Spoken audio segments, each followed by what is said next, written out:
성도님들에게 꼭 필요한 은혜, 크신 은혜 베풀어 주시기를 주님의 이름으로 축복합니다. 지난 여름에 관객 수 700만이 넘었던 이 영화가 하나 있었습니다. 인천 상륙작전이라는 영화를 제가 인상 깊게 본 적이 있습니다. 그런데 여러분, 그 인천 상륙작전 그 성공 확률이 얼마인 줄 아십니까? 5,000분의 1입니다. 5,000분의 1. 1%만 되어도 거의 불가능하다라고 이야기하죠. 예를 들면 당신 수술하실 때에 성공할 확률이 1%입니다. 그러면 수술하시려고 하실 분이 많지 않으실 것입니다.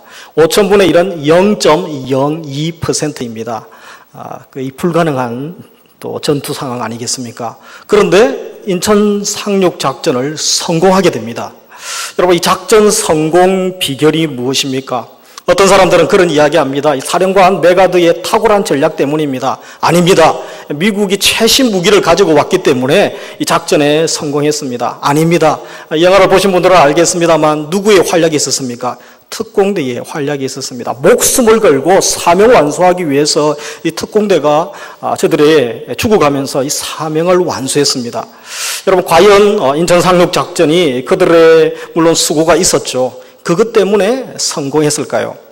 적어도 하나님의 사람들은 그 전투를 보는 관점이 달라야 된다는 것입니다. 우리는 하나님의 사람이고 성령의 사람이고 하나님께서 살아계신 전지전능하신 하나님께서 지금도 살아서 역사하고 계시기 때문에 우리 하나님의 사람들은 믿음의 눈으로 보아야 되고 눈에 보이지 않는 또 다른 차원의 그런 하나님의 계획이 있었음을 알아야 되는 것입니다. 바로 한국전쟁 때 이야기죠. 여러분, 한국전쟁을 우리가 준비가 되어 있지 않았기 때문에 전투에서 우리가 많이 힘들었습니다. 그래서 전선이 밀려 낙동강 최종 방어선까지 이제 치열한 전투가 지속되었습니다. 낙동강 최종 방어선이 뚫리면 이제 부산도 점령당하게 되죠. 부산 다음이 어디입니까? 바닷가입니다. 다 바다에 빠져 죽어야 되는 것입니다. 그래서 낙동강 최저 방어선이 뚫리면 모두가 죽고 나라가 망하는 그런 절체절명의 위기 가운데 우리가 있었던 것입니다. 하루하루 생명 건 전투를 치르는 국가 대위기 상황 가운데 빠졌습니다. 그때에 많은 사람들이 이제 부산까지 피난 오게 되죠. 영도나 전역에 살게 됩니다. 목회자들도 많은 분들이 내려오게 되었습니다. 그때에 피난 오신 분들 중에 250명의 교육자들을 그들이 이제 초량교회에서 거처하게 됩니다. 그때 민족이 얼마나 위기 가운데 있는가 이들이 알면서 이들이 함께 8월 말부터 9월 중순까지 2주간 구국 집회를 시작했습니다. 천량합니다. 우리가 신사참배와 민족이 하나 되지 못하고 교회가 말씀으로 돌아가지 못하고 제대로 살지 못했음을 회개하면서 밤을 새면서 또 회개하고 철화하면서 오직 주님 불쌍히 여겨주시고 다시 한번 이 민족에게 기회를 주십시오. 살려주십시오. 기도했던 것입니다. 그래서 2주간의 구국 집회가 시작되었습니다. 철야 없는 민족의 죄와 또 교회의 죄를, 하나님의 사람들의 죄를 회개하면서 이들이 회개 기도가 지속되어졌는데 일주일 밤낮으로 계속되었다고 합니다. 그리고 간절한 마음으로 하나님께 부르짖었습니다.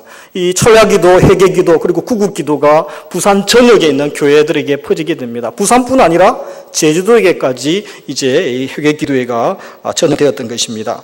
여러분, 그런 가운데 메가드 장군이 아무도 예상하지 못했던 인천 상륙작전을 감행했던 것입니다. 여러분, 그것이 성공했던 시기가 언제입니까? 바로 7일간의 밤낮 없는 회개기도가 있었던 3일 후에 인천 상륙작전을 감행했던 것입니다. 9월 15일 날 일들을 감행하게 되고, 이 졸지에 보급로가 차단된 인민군들이 이제 질팡 우왕좌왕하면서 어떻게 할지를 모르는, 그래서 저들의 보급로가 차단되고 드디어 9월 28일 서울을 다시 수복하는 단계까지 가게 된 것입니다. 이처럼 하나님의 역사가 누구를 통해 일어납니까? 기도하는 사람을 통해 일어나는 줄 믿으시기 바랍니다. 서로 하나 되고 연합되고 주여 불쌍히 여겨주시고 은혜를 베풀어 주시고 다시 한번 우리의 죄를 용서하시고 회복시켜 주시옵소서. 그렇게 눈물을 흘리면서 무릎 꿇고 간절히 기도하는 하나님의 사람이 있는 동안 하나님께서 불쌍히 여겨주시고 그 민족의, 그 공동체의, 그 가정의 또 개인의 심령 가운데, 사역 가운데 은혜 베풀어 주실 줄 믿으시기 바랍니다. 오늘 본문에 보면 세상에서 가장 파워풀한 사역을 하신 분이 한 분 계십니다. 그분이 누구십니까? 예수님이시죠. 그래서 읽었던 마태복음 4장 본문에는 예수님께서 하셨던 3대 사역이 있습니다. 우리 4장 23절 같이 읽어보도록 하겠습니다. 예수께서 온 갈릴리에 두루다니사 저희 해당에서 가르치시며 천국 복음을 전파하시며 백성 중에 모든 병과 그것을 고치시니, 여기에 예수께서 하셨던 세 가지 사역이 나오게 되죠. 그래서 처음에 티칭 사역이죠. 교육과 훈련, 회당에서 가르치시며 말씀을 가르치고 또 훈련을 통하여 한 사람 한 사람 말씀의 사람으로 온전케 하는 것, 이 교육과 훈련이 너무나 중요한 것입니다. 그리고 또 한 가지 사역이 무엇입니까? 천국 복음을 전파하시며, 프리칭 사역이죠. 하나님 나라의 복음을 선포하신 것, 우리가 전도하고 선교하고 생명 살리기 위하여 복음을 전파하는 것, 너무나 값진 사역인 것입니다. 그리고 마지막으로 백성 중에 모든 병과 모든 약한 것을 고치시니, 힐링 사역이죠. 치유 사역, 세상을 치유하고 병든 자들을 또 고치는 이 사역들을 감당했습니다. 그래서 여러분, 가르치는 사역, 그리고 또 말씀을 전파하고 또 치유하는 이것은 주님의 사역의 핵심 사역일 뿐 아니라 교회가, 예수님의 피값으로 사신 교회가 해야 될 핵심 사역이고, 이 시대에 평택제일교회뿐 아니라 평택에 있는 모든 교회, 한국에 있는 모든 교회, 모든 성도가 집중해야 될 사역이 바로 이 사역임을 우리가 확인하게 되어지는 것입니다. 우리 예수님께서 이 사역들을 가장 파워풀하게 또 사역을 하셨는데, 우리 예수님의 일과를 보면 얼마나 하루가 바쁘셨는지 알게 되어집니다. 예를 들면 마가복음 1장 29절 이후에 보면 예수님이 어떤 날은 오전 그리고 오후 저녁 늦게까지 아무 사역에 또 몰입하시고 사람들 틈에 계셨기 때문에 쉴 틈이 없을 정도로 피곤하셨던 예수님의 모습을 보게 됩니다. 그래서 마가복음 1장 29절 이후에는 오전에 해당에서 말씀을 가르치시고 귀신을 쫓아내십니다. 그리고 또 시몬의 장모가 병이 들었습니다. 찾아가서 또 병을 낫게 해주시죠. 그리고 저녁이 되었습니다. 각색 병자, 귀신 들린 자를 고쳐주십니다. 몸이 10개라도 피곤하실 상황인 것이죠. 그런데 우리 예수님 사역 보면 피곤하여 지치셨다, 일하시다가 너무 힘드셔서 포기하셨다, 그런 기록이 없는 것입니다. 왜 그렇습니까? 우리 예수님께서 이 많은 사역을 파워풀하게 감당하시고 또 열매 맺는 사역을 감당하시고 지치지 않는 사역의 비결이 있었다라는 것입니다. 여러분, 예수님의 그 사역의 비결이 무엇입니까? 모든 사역을 가능케 했던 원동력, 그것은 바로 엎드림이었다라는 것입니다. 마가복음 1장 35절에는 새벽 아직도 밝기 전에 예수께서 일어나 나가 한적한 곳으로 가서 거기서 기도하시더니, 새벽 미명에 기도하셨던 것입니다. 우리 예수님께서 하루 종일 오전부터 저녁까지 사람들에게 또 무리에 쌓여 있었기 때문에 하나님과 혼자 독대할 시간은 새벽에 일찍 일어나는 것이죠. 그래서 새벽에 일찍 일어나셔서 하나님과 만나시고 친히 기도하지 않으셔도 되는 전능하신 하나님, 삼위일체 하나님이신 예수님께서 또 친히 기도의 본을 보여주셨던 것입니다. 그뿐만 아니라 우리 예수님은 기도하는 것이 습관이 되셨죠. 누가복음 22장 39절에는 예수께서 나가사 습관을 따라 감난산에 가심에 제자들도 따라갔더니, 그래서 이 습관적으로 예수님께서 감난산에서 기도하셨던 것을 보게 됩니다. 예수님이 하나님 앞에 엎드리시고 기도하셨던 것, 그것이 바로 모든 사역을 가능하게 했던 비결이었다라는 것입니다. 여러분, 복음은 하나님의 능력이죠. 모든 사람을 구원하는 하나님의 능력인 줄 믿습니다. 그래서 하나님의 자녀에게는 이 피 묻은 예수 그리스도의 십자가의 복음을 주셨습니다. 생명의 능력이 나타나는 것이죠. 복음이 기도하는 하나님의 사람을 통하여 능력으로 나타나게 되는 것입니다. 제자들도 기도하다가 권능을 받았습니다. 그래서 제자들도 기도하다가 성령으로 충만하여지고 권능을 받아서 사역했다면 우리도 하나님 나라의 대사로서 기도함으로 능력을 받고 힘을 얻어서 이 사역들을 감당해야 하는 것입니다. 기도를 통해서 우리가 성령의 능력을 받을 수 있는 것이죠. 그래서 여러분, 기도하는 사람이 있는 것과 기도하는 사람이 없는 것, 기도자가 여러분 가정과 집안에 있는 것, 교회에 있는 것, 또 직장과 사업장, 공동체의 현장에 기도하는 사람이 많이 있고 없고 한 명도 없고, 그 차이가 어떤 차이겠습니까? 하늘과 땅 차이를 넘어서 생명과 사망 차이인 것이죠. 그래서 사느냐 멸망하느냐 망하느냐 계속 또 부흥하느냐, 그 차이에 해당하는 것입니다. 제가 예를 들면 성경의 출애굽기 32장과 에스겔서 22장에 보면 다 우상 숭배합니다, 이스라엘 백성들이. 그래서 출애굽기 32장에는 여러분, 이제 모세가 시내산에서 내려오지 않으니 저들이 금송아지를 만들게 되죠. 그래서 너희를 애굽에서 구원한 신이다. 그러면서 온 백성이 범죄하게 되고 우상 숭배하면서 하나님을 대적하게 되는 장면을 보게 됩니다. 그리고 에스겔서 22장에서도 이스라엘 백성이 하나님께 우상 숭배하고 범죄합니다. 지도자들부터 전 백성에 이르기까지 말씀을 무시하고 절기를 무시하고 하나님께서 또 순종하라고 하신 말씀을 저들이 지키지 않았던 것입니다. 그런데 출애굽기 32장에서는 심판을 받지 않습니다. 에스겔서 22장에서는 동일한 심판받을 죄를 지었는데 저들은 심판받아 나라가 망하게 되는 것입니다. 여러분 그 차이가 무엇인지 아십니까? 출애굽기 32장에서 금송아지 숭배 사건 때문에 저들이 심판받아 멸망해야 되는데 심판받지 않았던 이유, 그리고 에스겔서 22장에 심판받아 멸망했던 그 이유, 그것은 바로 중보자가 있느냐 없느냐, 기도하는 사람이 있느냐 없느냐의 차이였던 것입니다. 에스겔서 22장 30절에는요 이 땅을 위하여 성을 쌓으며 성 무너진 데를 막아서서 나로 하여금 멸하지 못하게 할 사람을 내가 그 가운데에서 찾다가 찾지 못하였으므로, 그래서 그 성에 무너진 데를 막아서서 또 멸하지 못하게 할 사람, 그 한 사람 찾았는데 찾았다는 것입니까? 의인 한 명이 없었다는 것입니다. 중보할 사람이 한 명 없었다는 것입니다. 그 사람이 없었기 때문에 내가 그 성을 멸했다라고 말씀하시는 것이죠. 그러나 출애굽기 32장에서는 누가 있었습니까? 모세가 있었습니다. 동일한 범죄, 악한 범죄 앞에서도 이 모세가 주님 책에서 내 이름을 지우실지언정 저들을 불쌍히 여겨주시고 다시 한번 용서해 주십시오. 그런 모세의 눈물과 부르짖음이 있었다는 것입니다. 그래서 에스겔서 22장처럼 기도자가 없는 것, 그것은 그 가정, 그 집안, 그 교회, 그 민족의 불행인 것입니다. 제일 큰 불행이라는 것입니다. 오늘 우리가 살고 있는 이 세상, 우리 시대의 문제가 무엇입니까? 우리 집안이 왜 이렇고 우리 가정이 왜 이렇고 평택 이 도성이 왜 이렇습니까? 그것은 죄를 많이 지었기 때문이 아닙니다. 어차피 하나님 믿지 않는 사람들은 저들의 주특기가 죄짓는 것이고 저들의 본성이 죄짓는 것이고 늘 죄악 가운데 살아가는 것이죠. 악하고 타락하고 죄짓기를 너무나 잘하는 것 아닙니까? 그래서 타락의 문제가 아닙니다. 민족의 범죄가 문제가 아닌 것입니다. 진짜 문제는 하나님의 사람에게 문제가 있고 교회에게 문제가 있는 것입니다. 기도하는 사람이 없고 눈물로 불쌍히 여겨주시고 주여 다시 한번 은혜를 베풀어 주시옵소서 밤을 새면서 회개하면서 또 그 사람을 위하여 그 공동체를 위하여 그 도시를 위하여 기도하는 사람이 없었기 때문이라는 것입니다. 그래서 여러분 하나님의 심판이 언제 임합니까? 찾아도 기도하는 그 사람이 없으면 하나님께서 심판하시게 된 것입니다. 그것이 바로 에스겔서 22장 30절에 나와 있는 말씀인 것이죠. 그렇다면 여러분 기도자가 어떤 사람입니까? 이 기도자는 하나님의 속마음을 알고 그리고 또 하나님 앞에 하나님의 뜻을 구하며 간절히 기도하는 사람이죠. 에스겔서 18장 32절에서는 나주 여호와가 말하노라 죽는 자의 죽는 것은 내가 기뻐하지 아니하노니 너희는 스스로 돌이키고 살지니라. 사람이 범죄하여 심판받아 죽는 것 하나님의 본심은 아니라는 것입니다. 그것을 알아야 되는 것이죠. 디모데전서 2장 4절에 보시면 하나님은 모든 사람이 구원을 받으며 진리를 아는 데 이르기를 원하노라.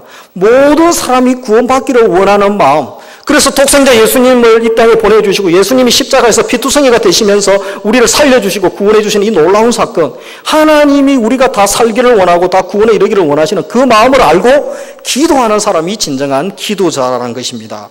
하나님의 마음을 아는 사람, 그리고 기도로 모세처럼 하나님의 진노를 막아서서 주여 용서하여 주십시오, 불쌍히 여겨주십시오, 그렇게 간구할 수 있는 사람, 그들이 바로 진정한 기도자라는 것입니다.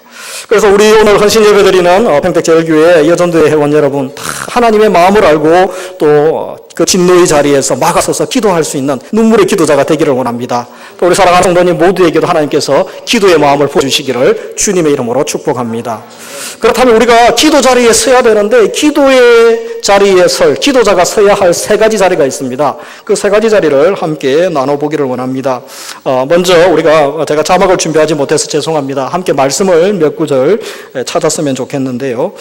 첫 번째 우리가 서야 될 자리가 성의 갈라진 텀입니다. 성의 갈라진 텀, 인드갭이죠. 에스겔서 22장 30절 같이 한번 찾아보겠습니다. 1184면 에스겔서 22장 30절, 31절 제가 앞에서 언급했습니다만 같이 한번 찾아보도록 하겠습니다. 에스겔서 22장 30절, 31절 같이 읽겠습니다. 이 땅을 위하여 성을 쌓으며 성 무너진 데를 막아서서 나로 멸하지 못하게 할 사람을 내가 그 가운데서 찾다가 얻지 못한 고로 내가 내 분으로 그 위에 쏟으며 내 진노의 불로 멸하여 그 행위대로 그 머리에 보응하였느니라. 나 주 여호와의 말이니라. 무슨 말입니까? 여러분, 성을 쌓으며 성 위에 무너진 데가 있는데 그 갈라진 틈에서 어려운 곳, 무너진 그곳에서 바로 기도할 사람, 그것을 위하여 또 하나님 앞에 간구할 사람을 찾았다라는 것입니다.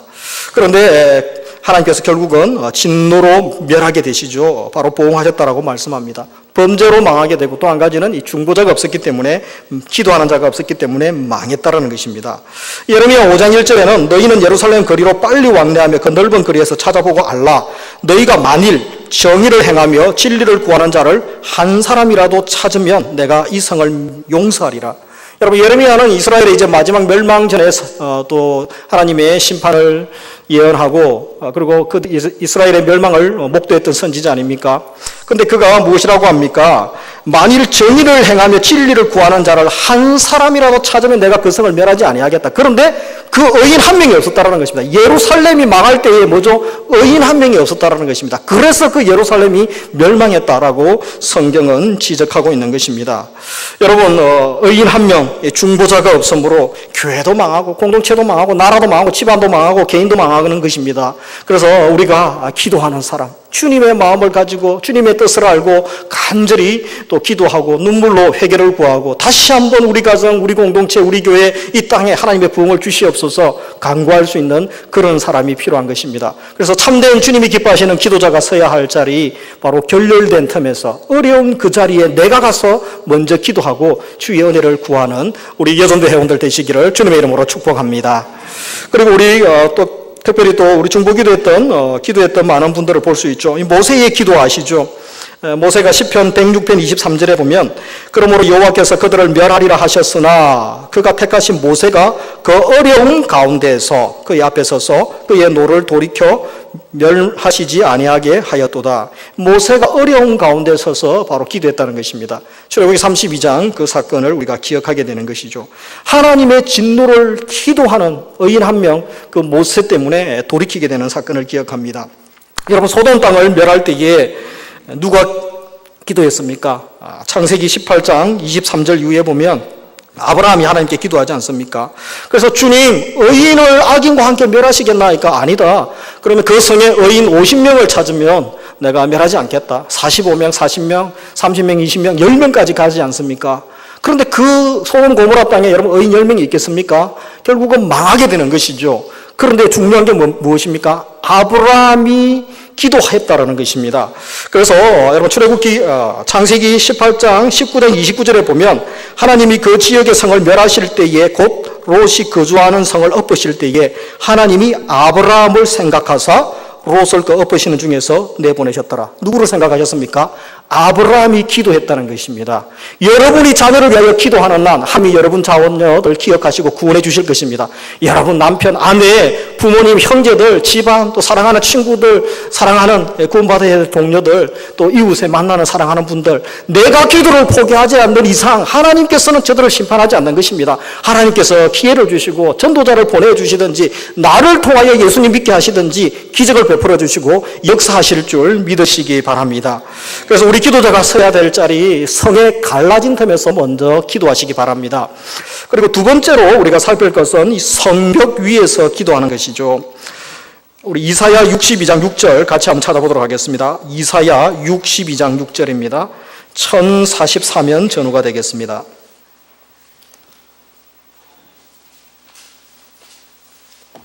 이사야 62장 6절 7절 같이 한번 읽겠습니다. 예루살렘이여, 내가 너의 성벽 위에 파수꾼을 세우고 그들로 하여금 주야로 계속 잠잠하지 않게 하였느니라. 너희 여호와로 기억하게 하는 자들아, 너희는 쉬지 말며 또 여호와께서 예루살렘을 세워 세상에서 찬송을 받게 하시기까지 그로 쉬지 못하시게 하라. 아멘. 여기에 보면 너의 성벽 위에 파수꾼을 세우고, 그래서 우리가 서야 될, 기도자가 서야 될 자리가 무엇입니까? 성벽 위에 서는 것입니다. 여러분, 성벽 위에 그 당시에는 이제 뭐 폭탄이나 다이너마이트가 개발되기 전 아닙니까? 성벽에 파수꾼들이 하는 일이 무엇입니까? 적들이 쳐들어오는가, 그것을 경계하는 임무를 감당하는 거죠. 그래서 영적 경계 임무를 감당하라는 것입니다. 너희가 영적 파수꾼이 되라. 라고 말씀하고 있는 것입니다. 여러분, 군대에 이런 말이 있죠. 작전에 실패한 지휘관은 용서받을 수 있어도 경계에 실패한 지휘관은 용서받을 길이 없다라는 말이 있습니다. 한 사람 군인이 경계에 실패하는데 그것이 뭐 큰일입니까? 큰일입니다. 맞아 죽을 일이죠. 왜냐하면 그 한 사람이 밤을 새면서 경계의 임무를 감당하지 못하면 그때에 적들이 쳐들어오면 성 안에 있는 사람은 다 전멸당하기 때문입니다. 그래서 이 경계 임무가 너무나 중요한 것입니다. 우리 기도자가 서야 될 자리가 무엇입니까? 평택제일교회 오후 예배, 그래도 여러분 헌신 예배 드리시고 오후 예배 오실 정도면 믿음이 있는 분들이고 신앙에 열정이 있는 분들 아닙니까? 우리가 기도 자리에서 서야 될 것, 바로 성벽 위에서 영적 파수꾼으로서 이 경계 임무를 잘 감당할 수 있기를 주님의 이름으로 축복합니다. 그래서 여러분, 내가 가정을 위해서 기도하고 조국과 민족을 위해서 사랑하는 이들을 위하여 기도하면 하나님께서 살려주시고 저들을 보살펴 주시는 줄 믿으시기 바랍니다. 한번 따라하겠습니다. 내가 기도하면 우리 자녀 살아납니다. 내가 기도하면 우리 집안 살아납니다. 내가 기도하면 우리 교회 살아납니다. 내가 기도하면 이 민족 살아납니다. 믿으시기 바랍니다. 그래서 여러분, 가남농군학교에 창립자 고 김용기 장로님 돌아가셨습니다만 조국이 위기 때마다 기도실에 가잖아요. 기도실에 가면 조국이여 안심하라 그 문구가 있습니다. 조국이여 안심하라. 내가 기도하고 있다. 내가 기도하는 동안 하나님 이 민족 붙들어 주시고 우리 사랑하는 성도님들, 한국교회에 또 사랑하는 가족들 붙들어 주실 그 확신과 체험이 있었기 때문에 그분은 그렇게 기도하셨던 것입니다. 그리고 이제 우리 마지막으로 우리 기도자가 서야 될 자리가 무엇입니까? 영적 전쟁 가운데 우리가 서야 되는 것이죠. 우리 함께 에베소서 6장 12절, 13절 찾아보도록 하겠습니다. 신약성경 316면 전후가 되겠습니다. 에베소서 6장 12절, 13절 우리 같이 읽어보도록 하겠습니다. 우리의 씨름은 혈과 육에 상대하는 것이 아니요 통치자들과 권세들과 이 어둠의 세상 주관자들과 하늘에 있는 악의 영들을 상대함이라. 그러므로 하나님의 전신갑주를 취하라. 이는 악한 날에 너희를 능히 대적하고 모든 일을 행한 후에 서기 위함이라. 아멘. 우리가 살고 있는 세상 만만한 세상이 아니죠. 날마다 치열한 영적 전투 가운데 살고 있습니다. 연습이 없는 실전이죠. 날마다 우리가 치열한 영적 전투 현장에 살고 있습니다. 우리 눈에 보이는 대적자들도 있습니다. 뭐 이단들 눈에 보이잖아요. 이단들이 활동하는 것들 알죠. 악한 자들 또 그리고 어둠의 세력들이 또 활동하는 것도 눈에 보이죠. 그런데 정말 눈에 보이지 않은 더 무서운 세력들이 있습니다. 여러분, 마귀의 통치 가운데 있는 이 또 세상의 가치 체계, 세상의 질서 속에 있는 것들이 얼마나 많습니까? 그것은 우리의 의식을 또 우리의 생각을 사로잡죠. 우리도 알게 모르게 그들의 영향을 받고 있습니다. 경쟁 시스템 가운데 살고 있죠. 세상의 질서, 그리고 세상의 가치는 무엇입니까? 돈 중심 아닙니까? 어떻게든 잘 살고 또 높은 자리에 올라가고 돈 많이 버는 것, 그것이 우리 그리스도인들에게도 알게 모르게 우리가 전염되어져 있는 것입니다. 그런 것들과 우리가 치열한 영적 전투를 싸워가야 되죠. 그래서 복음의 가치, 말씀의 가치를 추구하고 그리고 세상의 질서를 따르는 세상 가운데 나아가서 하나님의 질서를 추구하고 하나님의 목적이 이끄는 삶을 우리가 살아가야 되는 것입니다. 하나님의 질서는 무엇입니까? 사랑, 희생, 섬김, 하나됨을 추구하는 것이죠. 평화를 추구하는 것입니다. 그것을 우리가 추구하며 살아가야 되는 것입니다. 그래서 이런 영적 전투에서 이 믿음의 삶 우리가 승리할 수 있습니까? 너희 힘으로는 100% 패배한다는 것입니다. 절대로 우리가 승리할 수 없는 것이죠. 그래서 성령 충만함을 받으라. 너희 힘으로 되지 않지만 성령께서 기름 부어주시고 성령께서 너희를 붙들어 주시면 가능하다. 그렇게 말씀하시는 것입니다. 그래서 에베소서 5장 18절에는 우리가 잘 알죠. 술 취하지 말라. 오직 성령으로 충만함을 받으라. 명령이죠. 권유가 아닙니다. 성령 충만함 받는 것은 날마다 간구해야 되죠. 성령이 날마다 나를 붙들어 주시고 날마다 나를 지배하여 주시고 날마다 우리에게 나에게 은혜를 베풀어 주시옵소서. 성령의 통치가 없이는 한순간도 호흡할 수 없고 사역할 수 없고 사랑할 수 없고 품을 수도 없고 아무 일도 할 수 없습니다. 불쌍히 여겨주시고 은혜를 베풀어 주시옵소서. 바로 성령 충만을 구하는 것은 명령입니다. 여러분, 날마다 구하지 않는 것은 범죄 행위입니다. 성령의 지배를 받지 않는 것은 범죄 행위입니다. 왜냐하면 너희들은 성령의 통치가 없이는 살 수 없다. 성령님이 순간순간 은혜 베풀어 주지 아니하시고 말씀을 깨닫게 하지 아니하시고 진리로 인도하지 아니하시고 보호하지 아니하시면 너희들은 다 실패할 것을 알기 때문에 성령 충만함을 명령하셨던 것입니다. 그래서 오늘 오후 예배 드리시는 모든 종들 다 성령 충만을 사모하시며 한 주간 엎드리시고 성령께서 여러분들에게 은혜 주시고 성령께서 여러분을 붙들어 사용하시는 귀한 믿음의 사람들, 성령의 사람들 다 되시기를 주님의 이름으로 축복합니다. 여러분, 원산 부흥 운동이 있기 전에 두 여인의 기도가 있었죠. 원산 부흥과 평당 대부흥이 있기 전에 하나님은 항상 부흥사를 연구해 보면 이 기도의 불씨가 먼저 있었음을 보게 됩니다. 1903년에 중국에서 내한한 두 여선교사가 있었습니다. 화이트와 맥컬리 여사죠. 이 두 여선교사님들이 왔는데 여러분 그 당시에 초창기에 우리나라 선교할 때 여인들이 복음 전하기가 상당히 어렵습니다. 여인이라고 무시하고 또 외국인이라고 무시하고 또 많이 또 미워했습니다. 그래서 이 여선교사들이 원산 지역에 왔지만 할 일이 없습니다. 다들 미워하고 배척하기 때문에. 그래서 두 여인이 기도하기 시작했습니다. 하나님, 저들이 우리를 싫어합니다. 우리의 말이 저들에게 들리지 않습니다. 어떻게 해야 되겠습니까? 기도부터 합니다. 원산 땅을 불쌍히 여겨주시고 원산에 있는 백성들 또 하나님의 사람들이 하나 되게 하시고 하나님의 백성들이 돌아오게 해주십시오.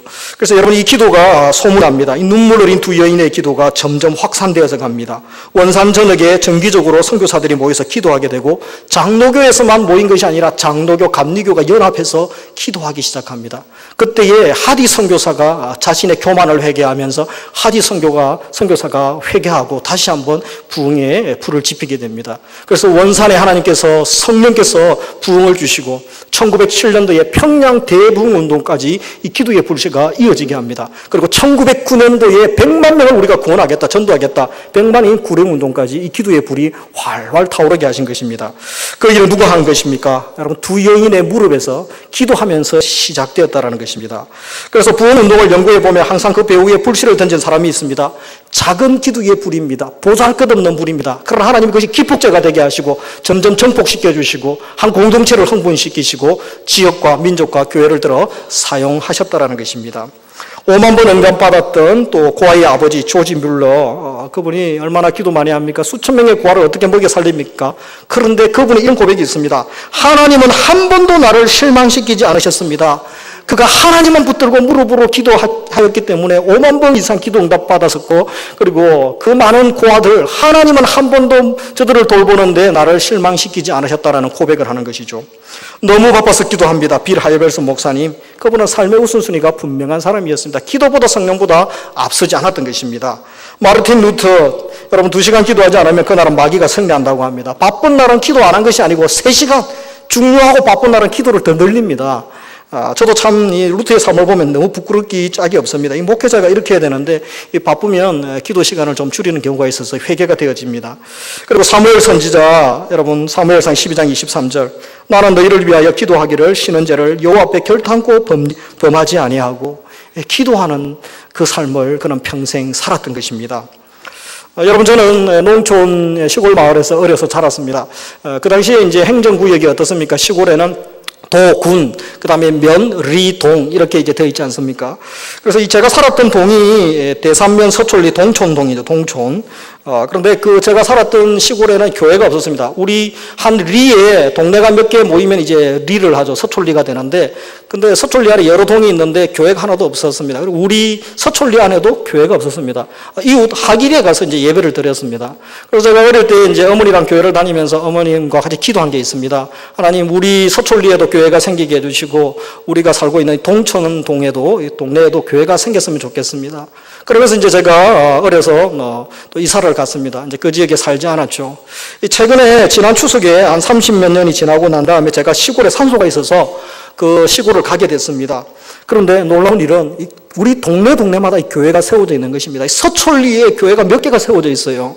그리고 저희들은 이사를 갔지만 저희 집이 옛날에 살았던 그 집이 조그마한 십자가가 저희 집에 세워져 있었던 것입니다.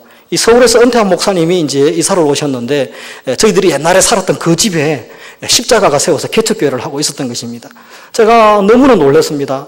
어릴 때에 기도했던 그 어린아이의 기도도 하나님은 잊어버리지 아니하시고 30년이 지난 이후에 하나님이 다 응답해 주셨구나. 동네마다 교회가 들어서게 하시고 하물며 우리 집이, 제가 살았던 집이 교회가 되게 하신, 기도를 심었던 그곳이 예배당이 되게 하셨던 하나님의 역사를 보게 되었던 것입니다. 여러분 어린아이의 기도도 들으신다면 여러분의 기도 다 들어주시지 않겠습니까? 여러분 제가 목회하고 있는 우리 편제일교회는 그 무당들이 이전에 많았다고 합니다. 그래서 교회 주위에 뭐 2집, 3집 건너면 점집이었다고 합니다. 교회에서 차로 한 2, 3분 거리면 1km 교회에서 원을 거리면 160여 개의 그런 점집들이 많을 때는 있었다고 합니다.